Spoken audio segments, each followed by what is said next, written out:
একের পর এক বেনজির পদক্ষেপ, ময়দানে নামলেন জেলা শাসক থেকে শুরু করে ডিসি এসপিরা।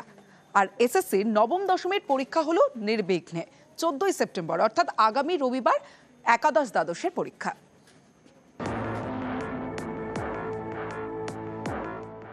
পরীক্ষায় কারা বসবেন তার তালিকা টাঙানো হয়, কিন্তু রবিবার এসএসসি পরীক্ষায় টাঙানো হলো যারা পরীক্ষা দিতে পারবেন না সেই অযোগ্যদের তালিকা, যা নজিরবিহীন। এসএসসি শিক্ষক নিয়োগ পরীক্ষা, কড়া অবস্থান নেয় আদালত, নির্দেশ দেয় কোনোভাবেই অযোগ্যরা যেন পরীক্ষায় বসতে না পারেন। সেই মতো এদিন পরীক্ষা কেন্দ্রে টাঙিয়ে দেওয়া হয় অযোগ্যদের তালিকা। কোর্টের কড়া অবস্থান, এটা যোগ্য অযোগ্য সকলেই বুঝে গিয়েছিলেন, তাই অযোগ্যরা আউট আর যোগ্যরা ইন। যোগ্যদের বসতে হয়েছে এদিনের পরীক্ষায়। অনেক পরিশ্রম করে পাওয়া চাকরি, সেই চাকরিটা যারা যোগ্যভাবে সৎভাবে পেয়েছিল, আজকের দিনটা তাদের কাছে সত্যিই খুব কষ্টের দিন। তারা কেউ এই দিনটা কেউ দেখতে চায় না। 2016 পর 2025, 9 বছরের মাথায় স্কুল সার্ভিস কমিশনের পরীক্ষা। এই পরীক্ষা ঘিরে একাধিক বেনজির পদক্ষেপ, যেমন পরীক্ষা কেন্দ্রে সিসি ক্যামেরা, পরীক্ষা কেন্দ্রের গেটে বসানো হয় মেটাল ডিটেক্টর, অ্যাডমিট কার্ডের সঙ্গে পরীক্ষার্থীর ছবি মিলিয়ে দেখার জন্য ছিল বিশেষ ব্যবস্থা, অ্যাডমিট কার্ডে ছিল বারকোড যাতে ভুয়ো পরীক্ষার্থী ঠেকানো যায়। এসএসসির পরীক্ষা ঘিরে হাজারো বিতর্ক।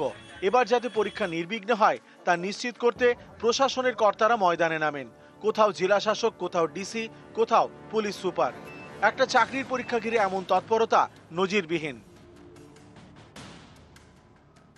নিরাপত্তা বেষ্টনী পুরোটাই দেওয়া হয়েছে প্রত্যেকটা এক্সামিনেশন ভেন্যুতে, প্রত্যেকটা এক্সামিনেশন সেন্টারে, এবং সকাল থেকেই আমাদের পুলিশ পার্সোনাল তারা ডিপ্লয়েড আছেন, এবং সুপিরিয়র অফিসার যারা আছেন, সিনিয়র অফিসার যারা আছেন থানা লেভেলে, ডিভিশন লেভেলে, সবাই দেখছেন এই জিনিসটা, সুপারভিশনে আছে। কোয়েশ্চেন পেপারও প্রপার স্পটিং করা হয়েছে, এবং ছাত্রছাত্রীদের কোনো অসুবিধা না হয় তাই জন্য আমাদের ট্রাফিক থেকে শুরু করে আমাদের থানার পুলিশ সবাই সজাগ আছেন।